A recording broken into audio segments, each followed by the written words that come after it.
கிருஷ்ணகிரி மாவட்டம் போச்சம்பள்ளி அடுத்த இந்திராபுரி அருகே கார் ஒன்று சென்று கொண்டிருந்த போது எதிர்பாராத விதமாக குறுக்கே வந்த இருசக்கர வாகனம் மோதி விபத்துக்குள்ளானது. விபத்தின் தீவிரத்தை உணர்த்தும் வகையில் காரில் பொருத்தப்பட்டிருந்த டேஷ்கேம் கேமராவில் இருந்த காட்சிகள் பதிவாகியுள்ளது. தற்போது சமூக வலைதளங்களில் வெளியாகி வைரலாகி வரும் இந்த வீடியோவில் கார் சென்று கொண்டிருந்த போதே பைக் திடீரென குறுக்கே வருவதும் மோதிய வேகத்தில் பைக்கில் வந்தவர் தூக்கி வீசப்படுவதும் பதிவாகியுள்ளது.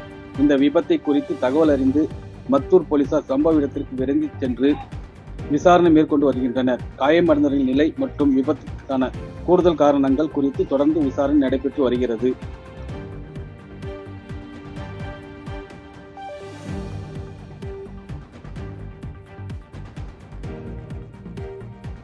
செய்திகளை உடனுக்குடன் தெரிந்து கொள்ள கீழ்கண்ட கேபிள் மற்றும் டிடிஎச் நெட்வொர்க்குகளில் எம்நாடு செய்தி தொலைக்காட்சியை காணுங்கள்.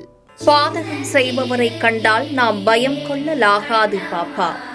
மோதி மிதித்துவிடு பாப்பா, அவர் முகத்தில் உமிழ்ந்துவிடு பாப்பா. அண்மை செய்திகளை உடனுக்குடன் தெரிந்து கொள்ள இணைந்திருங்கள் எம்நாடு தொலைக்காட்சியுடன்.